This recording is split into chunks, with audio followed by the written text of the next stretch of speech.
শিক্ষা এবং সরকারি চাকুরিতে সংরক্ষণ, তপশিলি জাতি উপজাতি বা অন্যান্যরা যে সংরক্ষণ পায় সেটা কি বংশ পরম্পরায় সারা জীবন চলতেই থাকবে? এতে করে কিছু ধনী মানুষ সংরক্ষণ পাচ্ছে, আর সেই কাস্টেরই যারা প্রকৃত দরিদ্র তারা কিন্তু সেই সংরক্ষণের সুবিধাটা পাচ্ছে না। একজন আইএসআই অফিসারের ছেলে মেয়ে বা বড় র্যাঙ্কে চাকরি করে তার ছেলে মেয়েরা শুধুমাত্র তপশিলি হওয়ার কারণে বা উপজাতি হওয়ার কারণে সংরক্ষণ পাচ্ছে, কিন্তু সেই তপশিলি জাতির একজন গরিব মানুষ তার ছেলে মেয়ে কিন্তু সেই সুবিধা পাচ্ছে না। না, এই প্রশ্নটা কিন্তু আমি তুলিনি, এই প্রশ্নটা তুলেছেন আমাদের বর্তমান সুপ্রিম কোর্টের যে প্রধান বিচারপতি গাভাই স্যার আছেন, তিনি এর মধ্যে এই প্রশ্নটা কিন্তু আবার তুলেছেন এবং এটা বহু চর্চিত, বহু আলোচিত। আপনাদের মতামত কিন্তু অবশ্যই জানাবেন যে সংরক্ষণ কি বংশ পরম্পরায় থাকবে, না যারা সংরক্ষণ প্রকৃত পাওয়ার অধিকারী তাদের পাওয়া উচিত। আমি কিন্তু নিজে ব্যক্তিগতভাবে আগেই বলছি সংরক্ষণের বিরুদ্ধে নই, যেটা সাংবিধানিকভাবে চলছে তার বিরুদ্ধে বলবার কোনো অধিকার মানে আমি সেটা বলতেও চাই না। উনিও কিন্তু সেটা বলেননি। সুপ্রিম কোর্টের প্রধান বিচারপতি যে প্রশ্নটা তুলেছেন এটা আমাদের অনেকেরই, যে দেখা গেল একজন এসসি বা এসটি বা ওবিসি যে ক্যাটাগরি হোক না কেন, যদিও ওবিসির ক্ষেত্রে তো অনেক বাধা নিষেধ জারি করা হয়েছে 24 সালে, ধরুন একজন এসসি বা এসটি কমিউনিটির কেউ একজন সংরক্ষণের সুবিধা নিয়ে অনেক বড় পদে চলে গেছে, আইএএস অফিসার হয়ে গেছে, তার ছেলেও কিন্তু সেই সংরক্ষণ পাচ্ছে। এর ফলে কি হচ্ছে, যারা এই স্বাধীনতার পরে 70-80 বছর ধরে এই সংরক্ষণের সুবিধাটা পেয়ে অনেকে হয়তো উঁচু পর্যায়ে পৌঁছে গেছে, তার ছেলেমেয়েরা শিক্ষা বা অন্যান্য ক্ষেত্রে যে সুযোগ সুবিধা পাচ্ছে, সেই তপশিলি জাতি উপজাতি ঘরের দরিদ্র কৃষক একদম খেটে খাওয়া মানুষ তারা কিন্তু সেই সুযোগ সুবিধা পাচ্ছে না। অথচ সংরক্ষণের ক্ষেত্রে দুজনের ক্ষেত্রে সমান অধিকার হয়ে যাচ্ছে। আমি বলছি না যে যারা জেনারেল কাস্ট তাদের সেই সংরক্ষণের আওতায় নিয়ে আসা হোক, কিন্তু যেটা হওয়া উচিত এই প্রধান বিচারপতির মতে, যে ওয়ান টাইম অর্থাৎ একজন যদি সংরক্ষণের সুবিধা নিয়ে একটা বড় পদে পৌঁছে যায় তাহলে তার সন্তানরা কেন সংরক্ষণের সুবিধা পাবে? কারণ তিনি তো তখন আর পিছিয়ে পড়া শ্রেণীর হচ্ছে না। একজন তপশিলি জাতি উপজাতির একজন মানুষ সে যদি একজন আইপিএস অফিসার হয়ে যায়, কলেজের প্রফেসর হয়ে যায়, বড় ইঞ্জিনিয়ার হয়ে যায়, ডাক্তার হয়ে যায়, সে তো আর পিছিয়ে পড়া শ্রেণীর মধ্যে থাকছে না। তাহলে তার সন্তানদের সংরক্ষণটা বন্ধ করে সেই জায়গায় তার জাতিরই যে প্রকৃতপক্ষে দরিদ্র একজন কৃষক দিনমজুর খেটে খাওয়া সে যদি পায় তাহলে তো একদিন সংরক্ষণটা প্রয়োজন মিটবে। না হলে এই ক্রিম খেয়ে যাচ্ছে একটা শ্রেণী। কিন্তু আমি আবারও একই কথা বলছি, আমি সংরক্ষণের বিরুদ্ধে নেই, যেটা চলছে ঠিক আছে, কিন্তু এর রেকটিফাই করবার সময় কি আসেনি? এদের মধ্যেই কিন্তু এই সংরক্ষিত শ্রেণীর মধ্যেই কিন্তু না হলে আবার বৈষম্য তৈরি হয়ে যাবে। এর মধ্যেও কিন্তু এক শ্রেণী সুযোগ সুবিধা যারা ক্রিম খাওয়ার তারা খেয়েই যাচ্ছে, আর যারা পিছিয়ে পড়ার প্রকৃত যাদের সংরক্ষণ প্রয়োজন তপশিলি জাতি উপজাতি তারা কিন্তু পাচ্ছে না।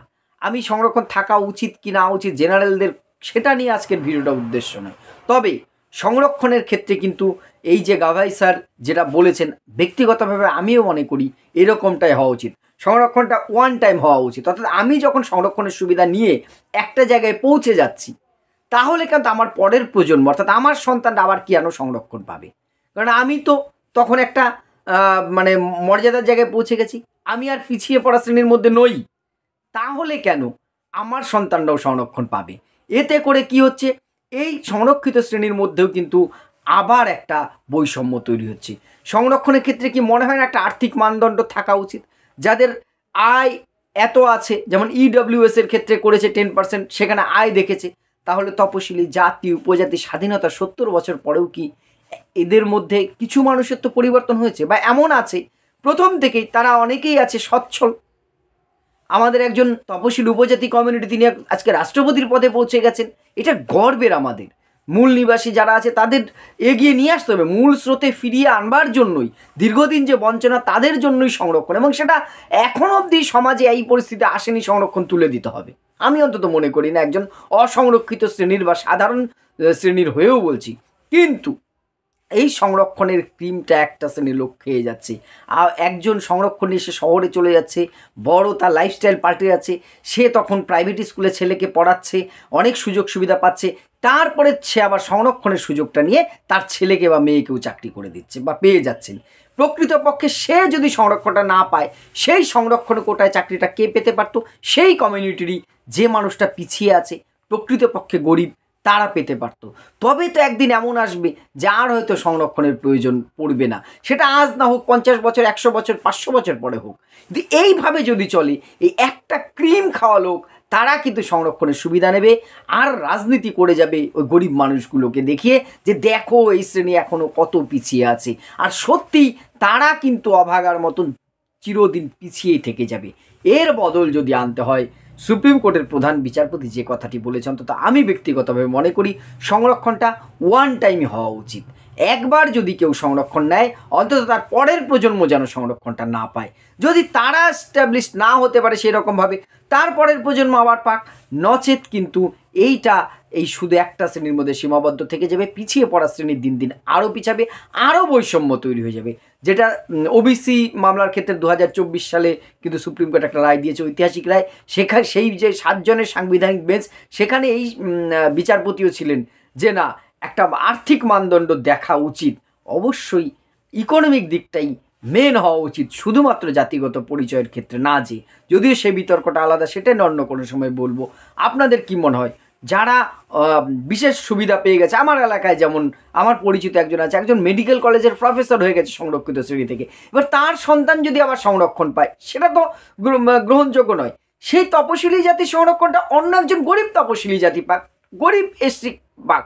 আমি বলছি না সেই জায়গাটা জেনারেলকে দিয়ে দিতে, কিন্তু তবে তো প্রকৃত সংরক্ষণে একজন মেডিকেল কলেজের প্রফেসর তার সন্তান যদি সংরক্ষণ পায়, তাহলে গরিব মানুষগুলো যাবে কোথায় সেই শ্রেণীর মধ্যে? এটা কিন্তু শুধু জেনারেল কাস্ট বা অন্যদের ভাবার নয়, এই আওয়াজটা ওঠা উচিত তপশিলি জাতি, উপজাতি বা যারা সংরক্ষণের সুবিধা পান তাদের মধ্যে থেকে বেশি করে আওয়াজ ওঠা উচিত। না হলে তাদেরকে কাঁধে ভর করে কিন্তু একটা শ্রেণী লুফে নিচ্ছে, তাদেরকে শুধু ব্যবহার করে যাচ্ছে, সংখ্যায় দেখাচ্ছে, আর কোনো উন্নতি কিন্তু তাদের হচ্ছে না। কি মনে হয় আপনাদের? এই বিষয়ে অবশ্যই কমেন্ট করে জানাবেন। ধন্যবাদ।